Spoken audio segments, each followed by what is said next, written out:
오늘 우리에게 주시는 말씀 누가복음 13장 18절로부터 21절의 말씀입니다. 오늘은 하나님의 나라는 무엇과 같을까라는 제목으로 말씀의 은혜 나눌 때 하나님의 크신 은혜가 있기를 소망합니다. 오늘 주제가 하나님 나라는 무엇과 같을까? 하나님 나라는 어떨까? 이런 주제입니다. 교회를 다니고 또 성경을 읽어도 하나님 나라가 어떻다는 것을 명확하게 이해하고 그림 그리기는 사실 쉽지 않습니다. 그래서 이 말씀을 준비하다가 우리 인류가 언제부터 하나님의 나라에 대해서 관심을 가졌을까? 사실 명확하게 말하면 하나님의 나라라고 하는 이 정확한 단어가 나오기 이전부터 인간은 혹은 인류는 신에 대해서 생각했다. 신에 대해서 그 흔적을 찾아볼 수 있습니다. 대표적인 게 그 동굴벽화라 그러죠. 그 동굴벽화에 보면 인간들이 하늘을 향해서 기도하고 있는 장면이라든지 혹은 인간들이 어떤 제사를 지내는 게 벽화에 있는 거예요. 그게 탄소 동위 원소로 측정해서 이렇게 보니까 거의 뭐 10,000년 가까이 이전부터 인류라고 하는 존재라고 말하기도 어렵지만 그 옛날부터 어떻게 해요? 신에 대해서 혹은 하늘에 대해서 혹은 인간이 알 수 없는 그 어떤 존재에 대해서 두려움을 갖고 혹은 경외심을 갖고 모셨다는 것입니다. 그래서 제가 오늘 역사 얘기 좀 하면 어떨까 싶은데, 제가 역사를 좋아하는데 우리 성도님들은 우리 역사가 재미없을 수 있어요. 그래도 제가 가까운 그림을 좀 잠깐 찾아왔습니다. 우리 한번 잠깐 보실까요? 글씨가 잘 보이시나요? 제가 이게 찾았는데 보이시나요? 너무 자라서 안 보이시죠? 보면 역사 시대라고 하는 게 뭐냐면 이제 BC라고 하는 그 시대부터는 이제 역사 시대라고 하고, 역사 이전 시대를 선사 시대라고 해요. 선사. 역사 이전 시대라고 선사 시대라고 하는데, 먼저 아래로 좀 내려서 밑에서부터 위로 보는 거예요. 예. 보면 인류가 출현합니다. 동아프리카에서 인류의 흔적을 이렇게 참게 되는데, 역사를 보면요, 인류의 출현을 맨 왼쪽으로 좀 보실까요? 인류의 출현을 보면 약 440만 년 전에 인류의 조상들이 찾아졌다고 합니다. 그리고 이제 궁극적으로 도구를 사용하는 인류가 약 70만 년 전에 70만 년 전 구석기 시대라 그러죠. 이게 돌을 깨가지고 그걸로 무기 삼아서 쓰는 걸 구석기 시대라 그래요. 그 다음에 뭐 그 옆에 보면 구석기 시대가 우리 지금 흔적이 있습니다. 단양, 연천, 뭐 상원, 공주, 양구, 이렇게 구석기가 찾아지는 거예요. 그러니까 돌도끼, 우리가 흔히 말하는 이런 돌도끼들이 있습니다. 그 다음에 중석기 혹은 뭐 간석기라고도 부르는데, 이 시대를 거치면서부터 돌을 갑니다. 갈아가지고 이제 신석기 시대로 내려오면서 돌을 그릇도 만들고, 그리고 돌 가지고 이제 뭔가를 이렇게 합니다. 무기도 만들고 그릇도 만들고, 우리 인류가 살아가는데 이제 곡식들이 저장되기 시작하면서 이 그릇이 이렇게 빗살무늬 토기 막 이런 거, 여러분 기억나십니까? 어릴 때 배우셨던 뭐 빗살무늬 토기 뭐 이런 거, 그게 이제 신석기 시대예요.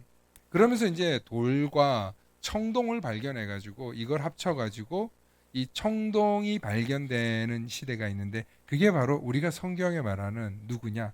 아브라함을 말합니다. 아브라함 시대가 이제 청동이 발전돼. 그러니까 이제 기원전 1000년 전부터 청동 시대, 신석기 시대를 왔다 갔다 하잖아요.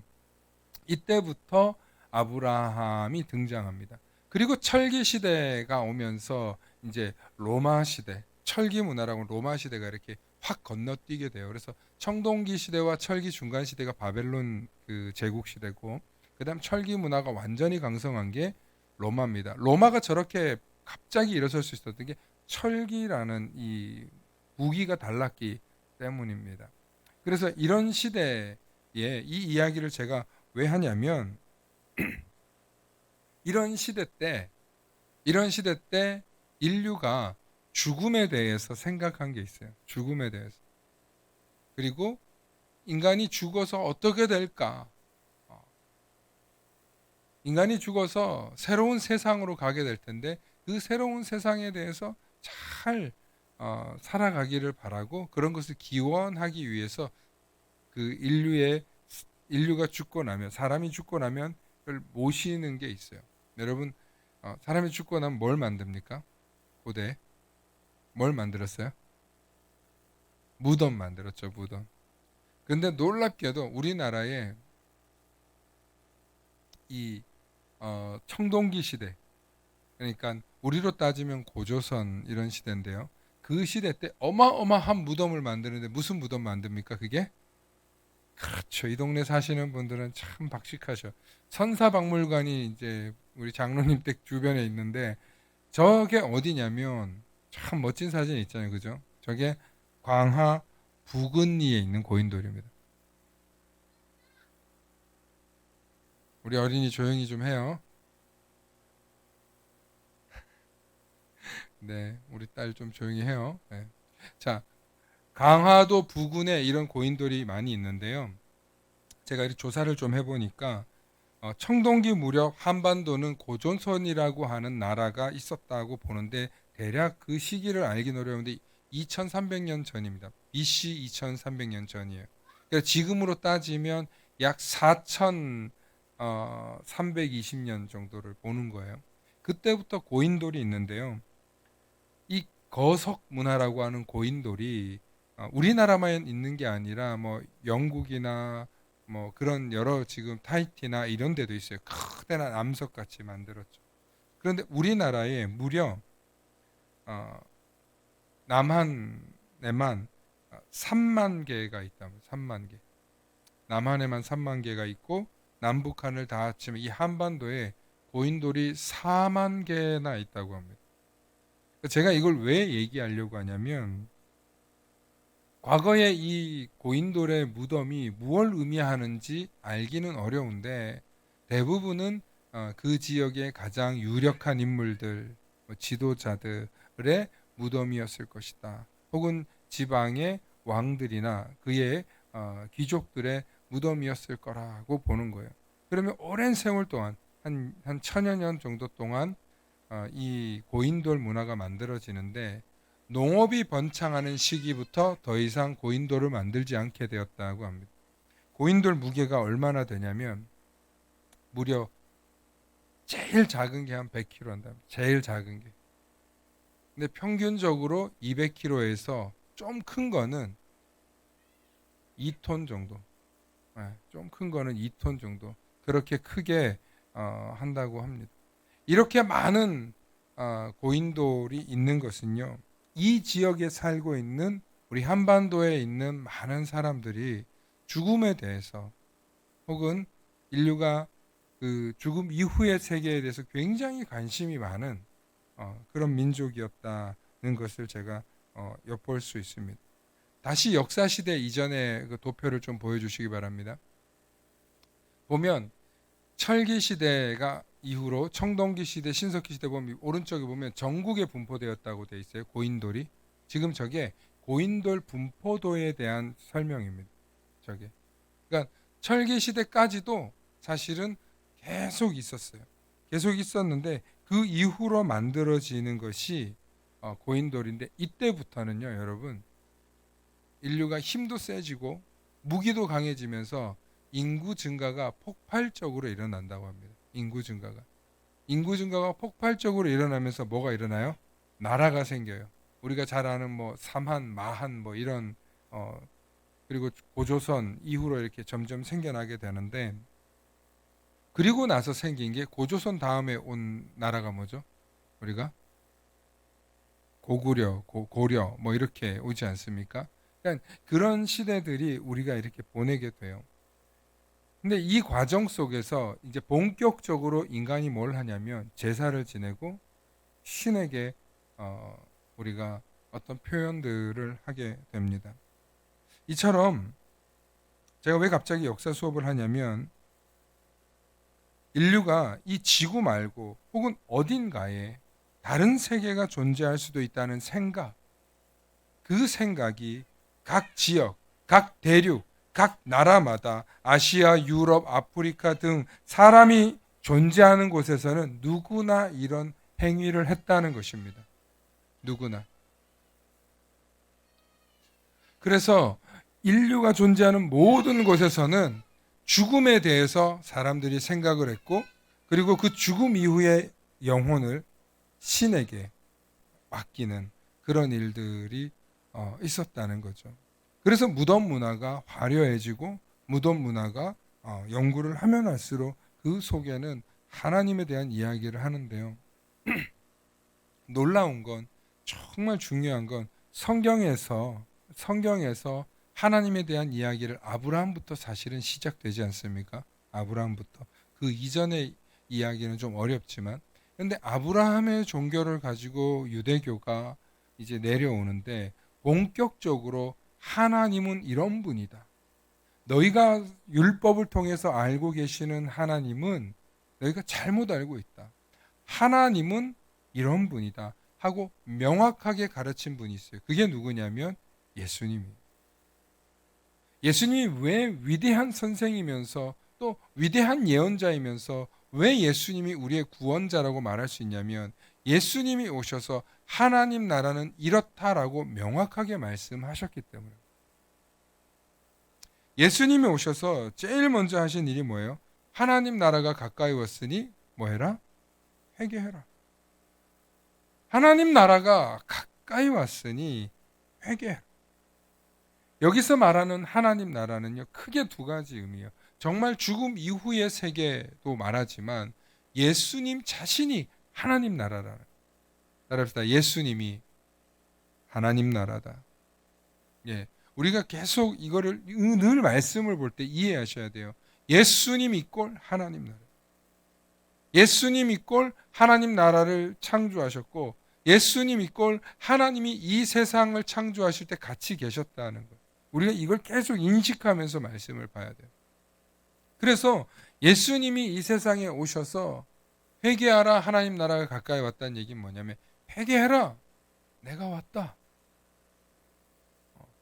그런 의미도 가지고 있다는 거예요. 그래서 사실 우리가 예수님을 삼위의 하나님이고 하나님의 아들이라고, 하나님의 아들 인자라고도 부르지만 사실은 근본적으로 그분은 하나님과 한 분이시기 때문에 이 땅에 오신 것만으로도 하나님이 오신 거라는.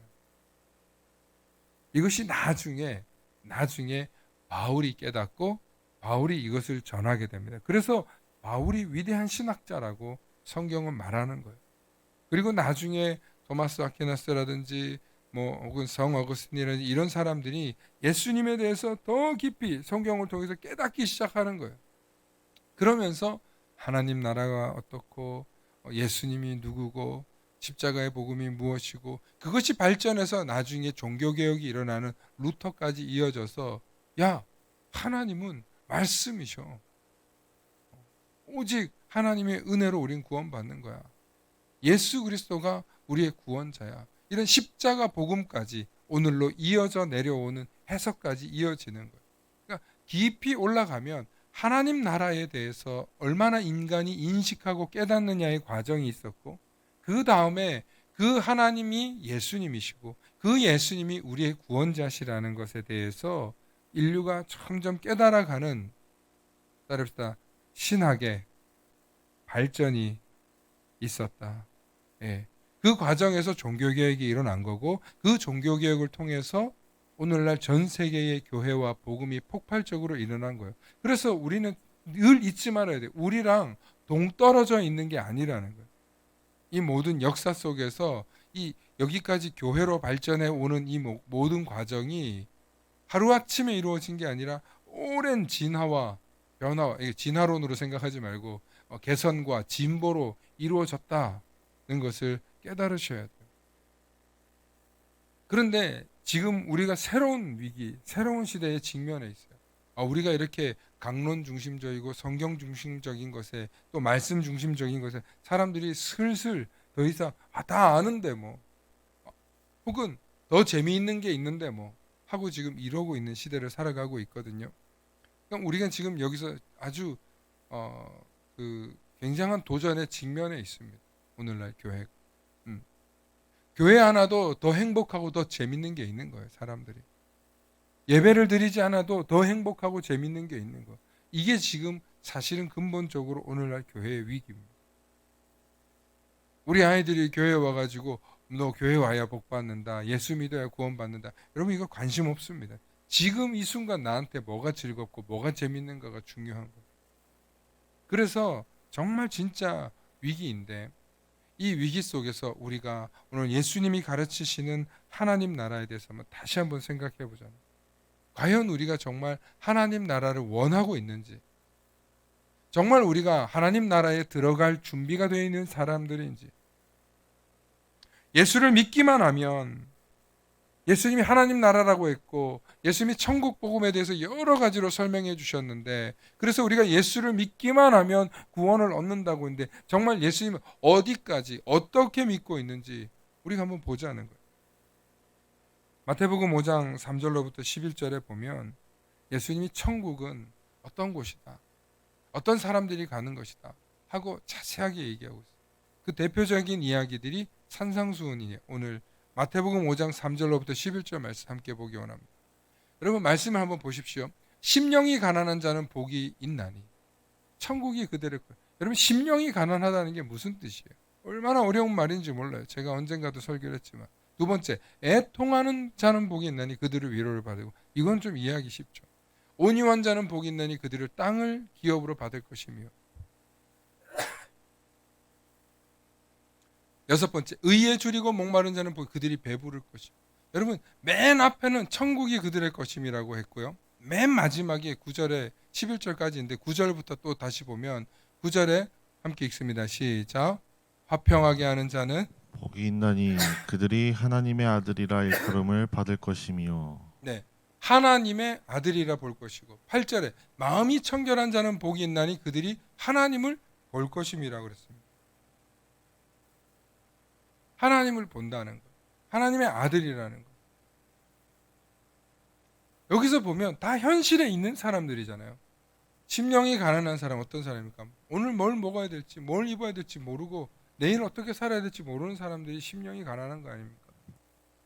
마음이 가난한 사람들 아닙니까? 애통한 사람들 얼마나 많습니까? 지금 나라를 잃었거나 가족을 잃었거나 자녀를 잃은 사람들 얼마나 애통이 필요합니까? 그런 사람들 위로를 받는 게 너무 당연한 거 아니에요? 위로 받아야 되잖아요. 의에 줄이고 목마른 자들은 복이 있나니 그들이 배부를 것이다. 마음이 청결한 자는 복이 있나니 그들이 하나님을 볼 것이다. 화평케 하는 자는 복이 있나니 그들이 하나님의 아들임을 일컬음을 받을 것이다. 10절과 11절에 의를 위하여 박해를 받는 자는 복이 있나니 천국이 그들의 것이며, 의를 위하여 박해를 받는 자는 복이 있나니. 이제 점점 어려워져요. 11절에 나로 말미암아 너희를 욕하고 박해하고 거짓으로 너희를 거슬러 모든 악한 말을 할 때에는 너희에게 복이 있나니 기뻐하고 즐거워하라. 하늘에서 너희의 상이 큼이라. 너희 전에 있던 선지자들도 이와 같이 박해하느니. 12절에 있는 말씀. 그 다음에 예수님이 하신 말씀이 산상수훈 이후에 하신 말씀이 뭐냐면 너희는 세상의 소금이라, 너희는 세상의 빛이라, 너희는 소금과 같이 되라, 빛과 같이 살라 하고 말씀하십니다. 그리고 예수님께서 나는 율법을 폐하러 온 게 아니라 완성하러 왔다. 그리고 더 기가 막힌 거는요, 그래서 노하지 말라, 다투지 말라, 간음하지 말라, 맹세하지 말라, 악한 자를 대적하지 말라, 원수를 사랑하라. 이게 여러분 전부 다 하나님 나라에 들어갈 사람들이 해야 될 몫이라는 거. 이게 예수님이 말씀하신 거예요. 제가 얘기한 게 아니고 예수님의 규범과 규율이 얼마나 높은지 몰라요. 요구하는 게. 그런데 여러분 여기서 보통 사람 이거 다 지키고 삽니까? 특히 제일 어려운 거 원수를 사랑하래요. 원수를 사랑하래요. 원수 때려 죽어도 시원찮을 판인데 원수를 사랑하래요. 와.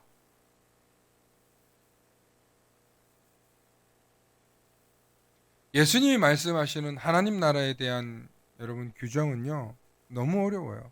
제가 볼 때는 오늘날 이 시대를 살고 있는 기독교인들 거의 못 간다고 봐야 돼요. 이 시대를 살고 있는 사람들, 여러분, 예수님의 명령을 평생 지킬 수 있는 수준이 아니라니까요. 얼마나 높은 도덕과 영성을 요구하는지 몰라요. 목사인 저부터도, 야, 악한 자를 대적하지 말래요. 노하지 말래요. 다투지 말래요. 얼마나 어렵습니까, 이게? 뭐 다른 거야 뭐 조금의 우리가 훈련되어 있으니까 안 할 수 있어요.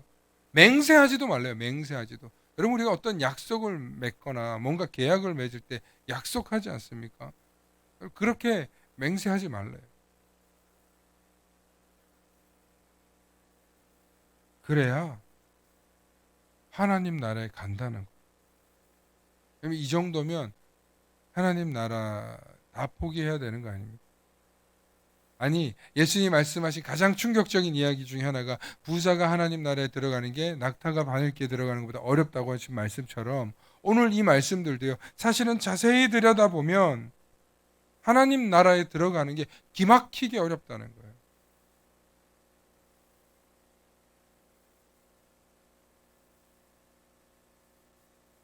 하나님 나라에 어떻게 들어갑니까? 이런 사람들을 요구하시는데. 그런데 오늘 본문에 예수님께서 갑자기 뜬금없이 하나님 나라는 겨자씨 같대요. 하나님 나라는 누룩과 같대요.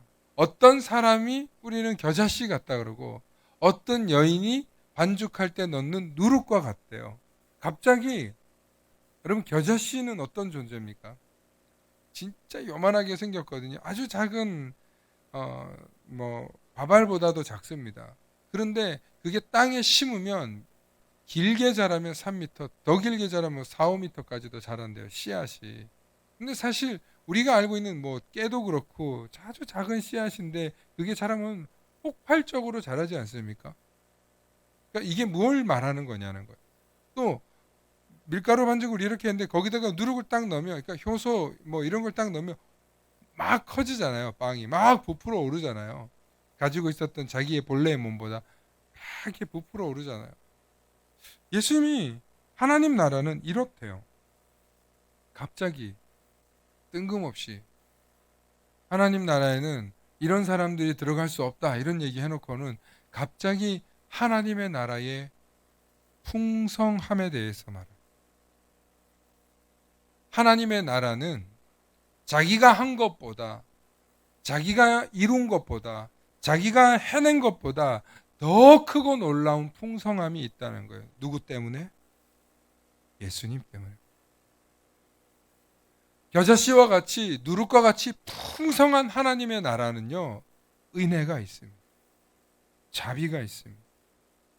십자가의 용서가 있습니다. 저는 이 말씀을 보면서 왜 예수님이 너무나 뜬금없이 이 말씀을 하셨을까? 도무지 이해가 안 됐어요. 머리를 쥐어짜고 왜 이 말씀을 하셨지? 왜 이 말씀을 하셨지? 예수님이 말씀하신 목적이 분명히 있을 텐데 뭘까? 아무리 찾아도 모르겠는. 그런데 누가 이렇게 추석을 달았어요. 예수님이 하나님 나라기 때문에 예수님이 용서해 주신다. 사실 맞잖아요. 이 세상에 있는 그 어떤 의로도 우리가 너무 잘 아는 돈으로도 못 가요. 힘으로도 못 가요. 잘생겨도 못 가요. 뭐 해도 못 가지만 무엇으로 간다고요? 예수 그리스도의 은혜로 그분을 믿는 믿음으로 우리가 갈 수 있다는 것. 이것이 하나님 아버지의 풍성하심인 줄로 믿습니다. 이것이 예수 그리스도의 풍성한 하나님 나라의 은혜와 자비인 줄로 믿습니다. 그래서 너무 다행이에요. 그래서 우리가 신앙생활을 하다 보면 교회에서 우리가 그러잖아요. 난 좀 열심히 하고 있어. 난 좀 잘하고 있어. 난 수고하고 있어. 그런데 못하고 있는 사람을 보면 에휴, 그래도 내가 쟤보다 낫지. 그래도 내가 참 잘하고 있지. 우리가 사람은 그렇게 생각할 수 있어요. 그런데 하나님 보시기에는 이 사람이나 저 사람이나 우리가 아무리 의롭게 사는 것 같아도 하나님이 보시기에는 우리 속에 있는 죄의 본성을 가지고 있고 인간의 욕망과 탐욕과 탐심을 가지고 있는 우리 속을 보면 하나님 보시기에는 거기서 거기에요. 내가 정말 의롭구나. 네가 정말 구원받을 만하구나. 그렇게 해서 하나님이 구원해 주는 게 아니라 하나님은 철저히 예수 그리스도의 피값으로 우리의 죄를 씻으시고 우리를 구원해 주시는 말로 다 할 수 없는 구원의 은혜와 은총이 있는 줄로 믿습니다. 그래서 하나님의 나라의 풍성함, 하나님의 나라는 풍요로움을 말씀하고 있습니다. 거기에는 뭐 잘 먹고 잘 산다 이런 이야기를 하는 게 아니라 예수 그리스도의 은혜와 자비 덕분에 우리가 그 하나님 나라에 들어가게 된다면 그것은 철저히 우리의 의가 아니라 그분의 의라는 사실을 믿으며 고백하실 수 있기를 소망합니다. 그러므로 하나님의 나라를 소망할 때는 반드시 예수 그리스도를 마음에 품고 예수 그리스도가 나의 구원자이시며 예수 그리스도가 나의 징표이며 예수 그리스도가 나의 구원의 키임을 믿으시며 믿음의 길을 걸어가실 수 있기를 축원합니다. 그러면 목사님 이런 생각이 들 수 있죠. 아니 목사님 그러면 제가 무슨 교회 일을 열심히 하고 뭐 봉사를 열심히 하고 제가 열심히 할 이유가 뭐가 있습니까? 어차피 은혜로 받는데. 문제는 여기에 있어요. 문제는 여기 있어요. 제가 설교를 하면서 제일 조심해야 될 게 바로 여기 있어요. 하나님의 은혜와 자비가 풍성하신데 하나님의 구원의 은총은 예수 그리스도를 통하여서 우리를 반드시 구원해 주시는 은혜가 풍성하신데 문제는 우리가 죄 가운데 있을 때 예수 그리스도와 함께 있지 않을 때는 그 심판은 그 저주는 그 죽음은 여러분 우리 가히 상상할 수 없다는 것입니다. 그래서 많은 사람들이 착각하면 안 돼요. 나는 예수를 믿고 있으니까. 나는 예수님을 믿으니까. 맞아요. 믿어야 가는 거예요.